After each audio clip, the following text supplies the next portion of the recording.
یا ایسا لگتا تھا جیسے ستاروں کی انجمن زمین پر آ گئی ہو، یا ایسا لگتا تھا جیسے حسن کی ملکہ نے اپنے پورے پروں کو سمیٹ کر کسی وجود کے اندر جو ہے خامہ فرسائی کر لی ہو، یا ایسا لگتا تھا جیسے کسی بہت بڑے باغ میں کسی گلاب نے ابھی ابھی مسکرایا ہو، کوئی کلی ابھی ابھی مسکرائی ہو، کیا کہوں اس کو، بلکہ یوں لگتا تھا جیسے عرش فرش پر آ گیا ہو، لیکن وجود بڑا ننھا سا تھا، وجود بڑا چھوٹا سا تھا، اس کے آگے آگے بکریاں تھی اور اس کے ہاتھ میں ڈنڈا تھا، وہ ایک عصا لے کر کے چاہے وہ بکریوں کی طرف چل رہا تھا۔ لیکن اللہ اکبر، آئیے ذرا بابا رتن نے نہیں کہا لیکن دوسری روایتوں کے ذریعے سے اس کو بھی پیش کر دوں، جب میرے نبی بکریاں چراتے تھے، ہر چرواہا جب بکری چراتا ہے تو کبھی بکری کے ادھر پیچھے بھاگتا ہے، کبھی ادھر پیچھے بھاگتا ہے، بکری ادھر کو جاتی ہے، کبھی ادھر کو جاتی ہے، کبھی ادھر کو جاتی ہے، وہ ڈنڈے سے ادھر ادھر کرتے رہتا ہے، مگر قربان جائیں جب نبی بکری لے کر جاتے تھے تو نہ بکری ادھر جاتی تھی نہ بکری ادھر جاتی تھی، بکریاں قطار میں چلتی تھی اور بتاتی تھی جس کی اتباع صدیق و فاروق پر واجب ہونے والی ہے، آج اس کی اتباع کر کے بتا رہے ہیں، آج اس کی اطاعت کر کے بتا رہے ہیں کہ جانور بھی اس کے فرما بردار ہیں۔ وہ بکریاں کتنی خوش نصیب تھی جو آمنہ کے لال کی آگے پیچھے چلتی تھی، اسی لیے کوئی عاشق کیا کہیں بلکہ کوئی طبیعت کا پاگل یوں تمنا کرنے لگتا ہے، اللہ اکبر، اور اللہ کرے کہ اس کی تمنا قبول تو نہیں ہو سکتی، لیکن اس بڑھیا کی طرح جو یوسف علیہ السلام کو خریدنے کے لیے گئی تھی، ایک لٹی لے کر کے کہا بڑی بھی خرید بھی سکیں گی، کہا مجھے پتہ ہے اپنی اوقات خرید نہیں سکتی لیکن یوسف کے خریداروں میں نام لکھوانا ہے۔ یہ تمنا ایسی ہے جو پوری نہیں ہو سکتی، لیکن یار کے عاشق زار میں نام لکھوانا ہے، کاش کہ چھوٹا سا نام کہیں اپنا بھی آ جائے یا اس کا آ جائے جس نے لکھا ہے۔ بڑی اچھوتی تمنا لگتی ہے لیکن سننے والوں کو کسی پاگل کی بڑھ بھی لگتی ہے۔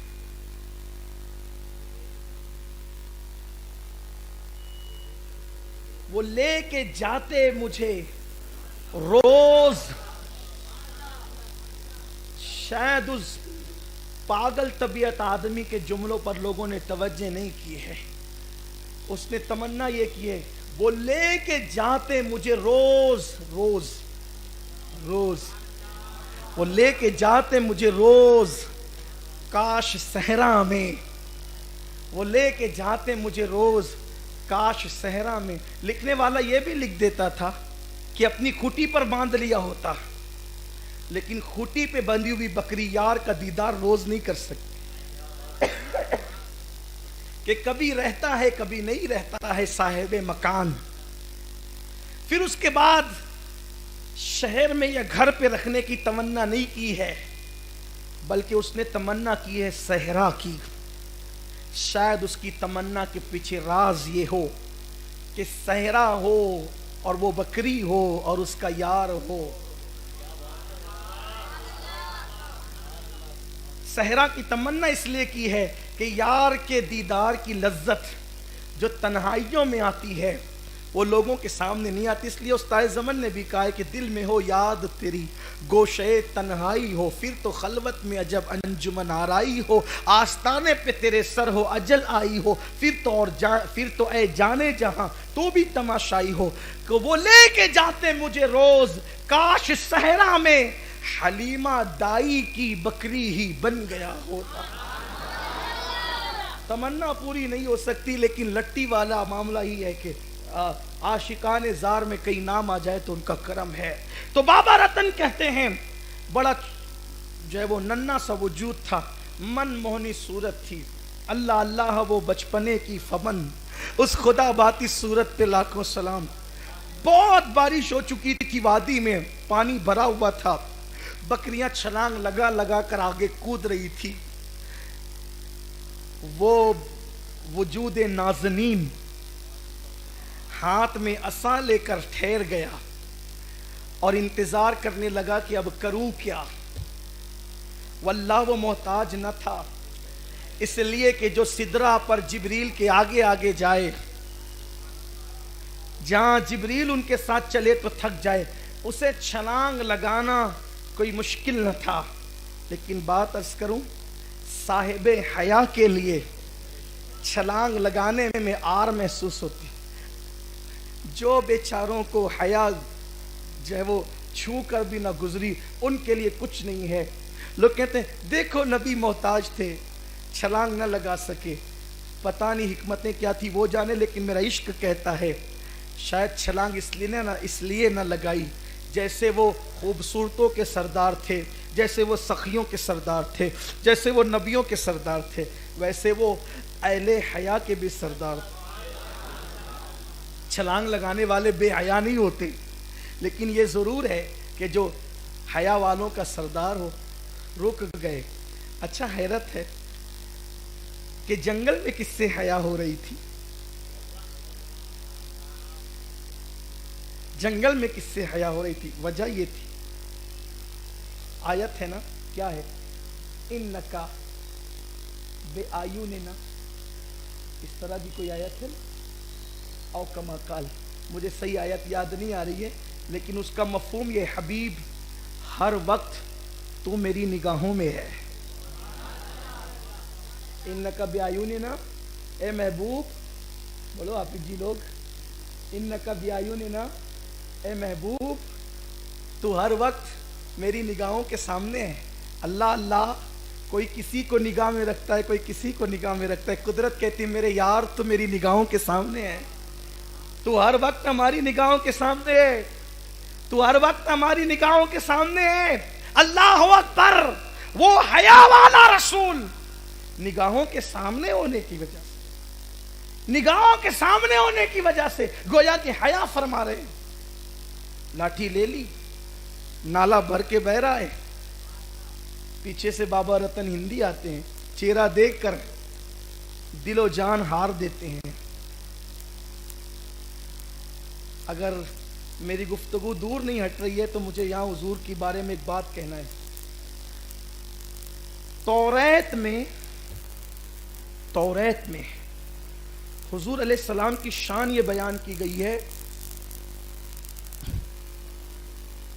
کہ اس کی گردن میں تلوار ہوگی, وہ صاحب کمان ہوگا, پشت پہ کمان لٹکائے گا, اور وہ قتل کرنے والا زیادہ ہوگا.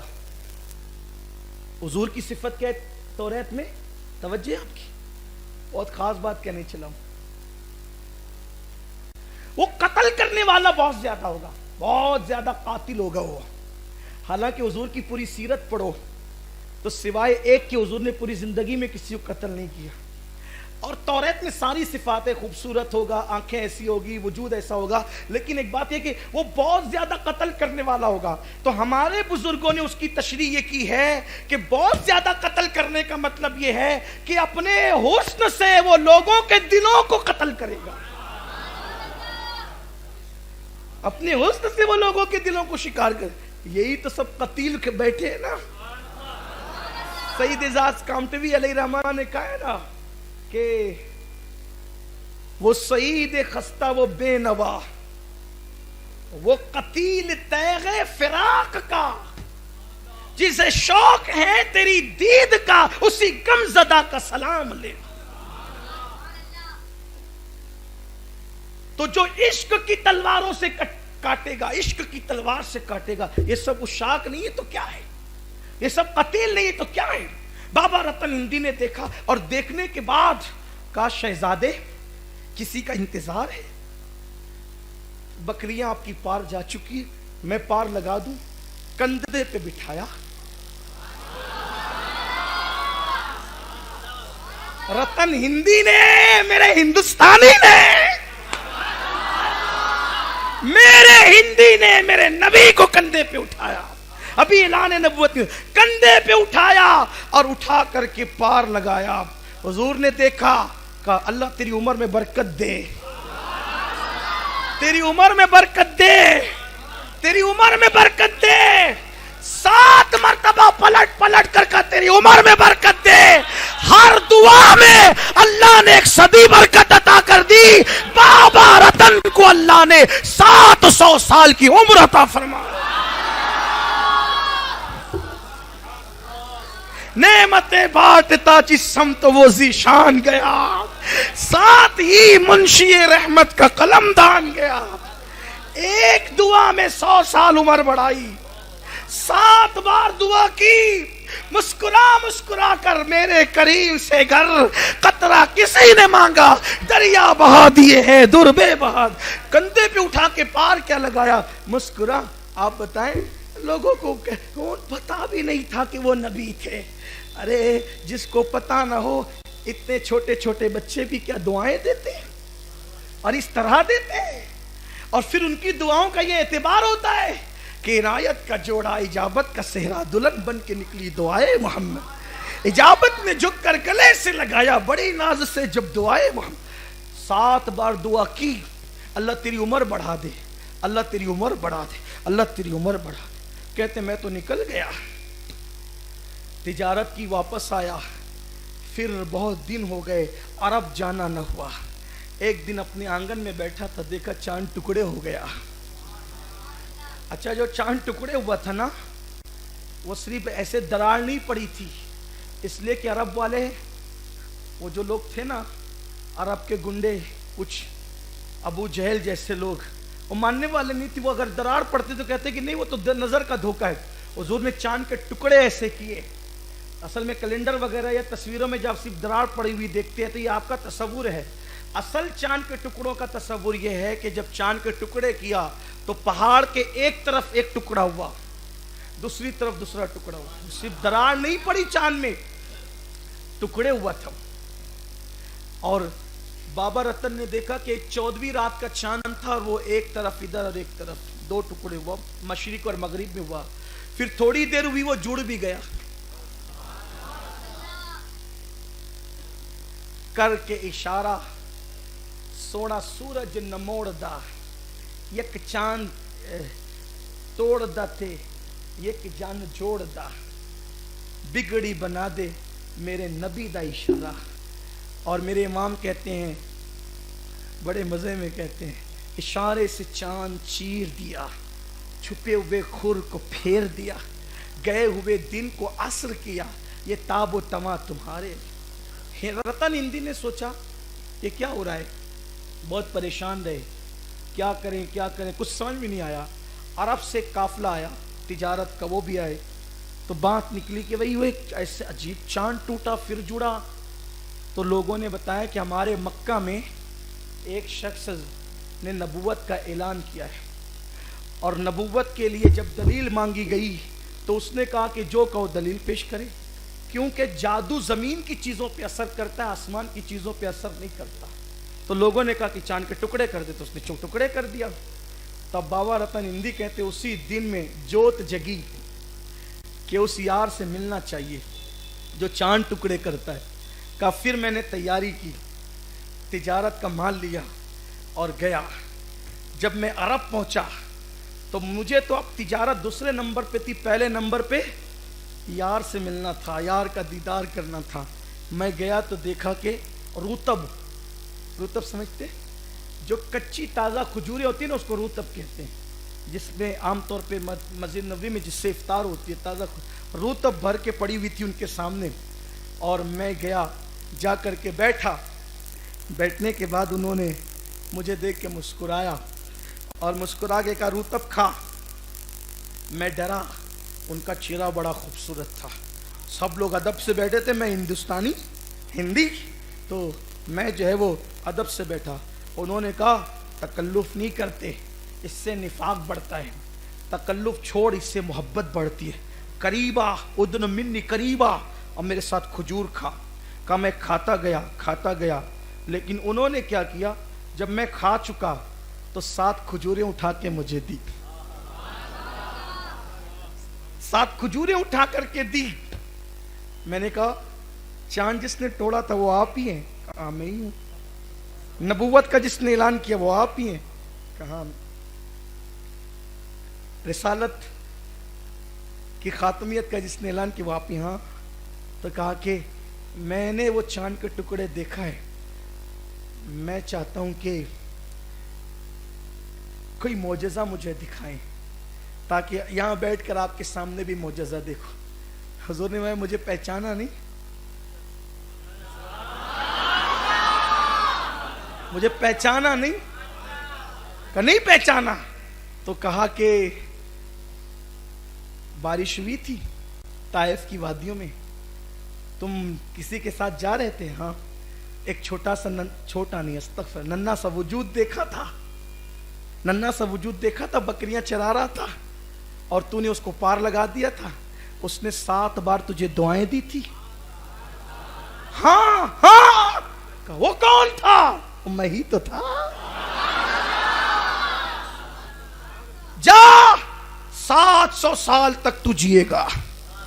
اس وقت 7 مرتبہ دعائیں دی تھی، ادھر 7 کھجوریں عطا فرمائی، 7 کھجوریں دی، ادھر 7 دعائیں دی. اللہ اکبر. کہا کہ پھر میں ملا، ہاتھ بڑھایا، مسلمان ہوا اور پھر ان سے مل کر چلا گیا. پھر پوری زندگی ملاقات نہ ہوئی. انہوں نے مجھے اپنا جبہ دیا تھا، انہوں نے مجھے اپنا جبہ دیا تھا. 700 سال تک جبہ لے لے کے پھرتا رہا. کتنے بڑے بڑوں سے ملاقات ہوئی، نہیں دیا. عارف ملے، عابد ملے، قطب ملے، ابدال ملے، اغواس ملے، رجال الغیب ملے، سب ملے، کسی کو نہیں دیا وہ جبہ. 700 سال کی عمر ہو گئی، زندگی کے آخری ایام آ گئے. حتیٰ کہ رتن ہندی کا وجود مرغ کی طرح نرم ہو گیا. کپاس کے اندر آپ کو بٹھا کر رکھنے لگے، زنبیل میں آپ کا وجود رکھا جانے لگا اور آپ اسی میں رہتے. جب کوئی آتا تو آپ کے کان میں کوئی کہتا سرکار یہ فلاں آیا ہے، کچھ پوچھنا چاہتا ہے. اور لوگ اکثر آ کر کے وہی پوچھتے تھے کہ کیسے دیکھا حضور کو، کیا دیکھا تھا، تفصیل بتاتے تھے. علاؤالدولہ سمنانی کے ساتھ سرکار مخدوم اشرف جہانگیر سمنانی کا سفر بٹنڈا ہوا. کہاں پر؟ بٹنڈا. میں بھی گیا ہوں بٹنڈا. بٹنڈا کا سفر ہوا. وہاں پہنچے تو رتن ہندی نے جب ان کو کہا گیا کہ ایک حسینی سید آیا ہے جس کا نام اشرف ہے، جس کا نام اشرف ہے، کہا بلاؤ اس کو، بلاؤ اس کو. بلائے گئے اور اس کے بعد جب بلائے گئے ساری تفصیل مخدوم صاحب سے انہوں نے بیان کی، وہی جو میں نے ابھی آپ کو بیان کی. اور پھر اس کے بعد کہا وہ میرا صندوق لاؤ، وہ میرا صندوق لاؤ. کہتے ہیں اس میں 114 تبرکات تھے رسول اللہ کے. کتنے تھے؟ 114 تبرکات تھے رسول اللہ کے. ایک تبرک کنگی علاؤالدین دولہ کو دیا اور وہ پورے تبرکات حضور کا جبہ سمیت بطور خلافت و اجازت حضرت بابا رتن ہندی نے مخدوم اشرف جہانگیر سمنانی کو عطا فرمایا اور اپنا خلیفہ بنایا. اس طرح سے رسول اللہ سے اجازت ملی رتن ہندی کو اور رتن ہندی سے اجازت ملی میرے مرشد مخدوم اشرف جہانگیر سمنانی کو. ہندوستان میں اتنا قریبی سلسلہ کسی ولی کا نہیں. سارے ولی شان والے ہیں لیکن یہ شان اللہ نے صرف مخدوم اشرف جہانگیر سمنانی کو عطا فرمائی ہے. یہ ایک سلسلہ ہے اور اس اعتبار سے حضرت مخدوم اشرف جہانگیر سمنانی تابعی ہوتے ہیں کیونکہ جس نے صحابی کی زیارت کی ہے اس کو تابعی کہتے ہیں اور تابعی ہونے کا شرف حضرت سیدنا مخدوم اشرف جہانگیر سمنانی کو ہے. ایک اور بزرگ بھی تابعی ہیں جن کو تابعی کہا جاتا ہے، وہ ہے حضرت سیدنا سید بدیع الدین زندہ شاہ مدار رحمت اللہ علیہ. ان کو بھی لوگ تابعی میں شمار کرتے ہیں. یہ ہے مخدوم اشرف جہانگیر سمنانی. آپ بتائیں کہ 700 سال تک رسول اللہ کا جبہ جس کی خاطر سنبھالا گیا اسے مخدوم اشرف کہتے. 114 تبرکات جو ہے وہ بابا رتن ہندی نے دیے. اللہ اس اشرف سمنا کی برکتیں نصیب فرمائے. مخدوم صاحب فرماتے ہیں جو میرے مزار پر حسن عقیدت کے ساتھ آئے گا اللہ اس کی بدبختی کا خاتمہ فرما دے. پھر وہ بدبخت نہیں ہوگا لیکن حسن عقیدت شرط ہے. اور فرماتے ہیں کہ جو میرے سلسلے سے متصل ہوگا سرکار مخدوم صاحب فرماتے ہیں جو میرے سلسلے سے متصل ہوگا اللہ تبارک و تعالی اس کو ایمان پر خاتمے کی دولت نصیب فرماتا ہے، لیکن سلسلے کی برکتیں اسی کو نصیب ہوگی جو مخدوم پاک کے مسلک پر چلے گا۔ جو مخدوم صاحب کے مسلک سے ہٹا، آدھا تیتر آدھا بٹیر اگر آپ نے کرنے کی کوشش کی تو وہاں تو سلسلہ ہی ختم ہو جاتا ہے۔ اللہ پاک مخدوم صاحب کے فیوز و برکات سے ہم سب کو مالا مال فرمائیں۔ ہم خوش نصیب ہے ہندوستان والے، ایسی ہستیاں ہمارے ملک میں موجود ہیں، عظیم ملک میں موجود نہیں ہیں۔ اس پر ہم بے پناہ مسرور ہیں، مسرت کرتے ہیں کہ ایسوں کا دامن ہمارے ہاتھوں میں ہے، اور وسیلہ جتنا بڑا ملتا ہے قرب بھی اتنی جلدی نصیب ہوتا ہے۔ ہمارے ہاتھ میں مخدوم اشرف کا دامن ہے، غریب نواز کا دامن ہے، نظام الدین محبوب الہی کا دامن ہے۔ بس اب اپنی گفتگو سمیٹ لوں کہ ماہ محرم تھا، 808 ہجری کی تاریخ تھی۔ عاشورہ کے دن مخدوم صاحب نے آسمان کی طرف نگاہ کی اور نگاہ کر کے کہا کہ میرے جد کریم امام حسین کی شہادت کا دن ہے، میری تمنا ہے کہ کاش یہی مہینہ مجھے بھی نصیب ہو جائے یار کی لقاء کے لیے۔ بس زبان سے یہ جملے نکلنے تھے، طبیعت میں علالت آ گئی، طبیعت میں علالت آئی۔ فرمایا میں چاہتا ہوں کہ میری نگاہوں کے سامنے میری قبر کھودی جائے، اور لحد تیار کی گئی۔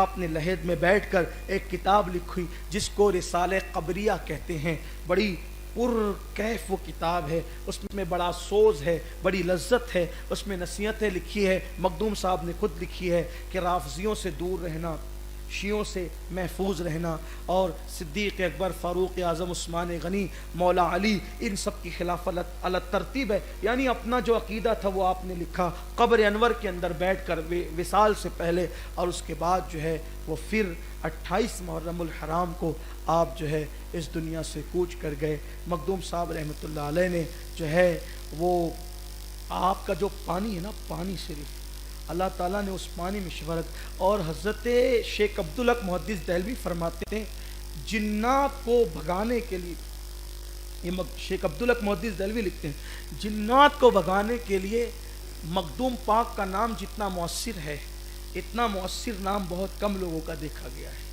اور یہاں تک کہ بھی ہمارے بزرگوں نے فرمایا اگر کوئی چراغ مخدوم صاحب کے آستانے پر صرف 40 دن تک جل جائے، صرف 40 تو جو برکتیں ان کے روزے سے لوگ حاصل کرتے ہیں وہی برکتیں ان کی چوکھٹ پہ جلے ہوئے چراغ سے بھی لوگوں کو مل جاتی ہیں۔ یہ کتنی بڑی بات ہے، یہ برکتیں ہیں۔ اور آج ان کے وصال کی شب ہے، 28ویں شب ہے۔ اللہ تعالیٰ سے دعا ہے اللہ ان کے صدقے ہماری تقدیریں سنوار دیں۔ میں نے بابا رتن ہندی کا تذکرہ کئی کتابوں سے ملا کر اتنے مجموعہ کے طور پر کیا ہے اور بحیثیت ناقل کیا ہے۔ اگر اس میں کوئی غلطی ہو تو اللہ تعالیٰ معاف کرے۔ استغفر اللہ رب من کل ذنب واتوب الیہ وما علینا الا البلاغ۔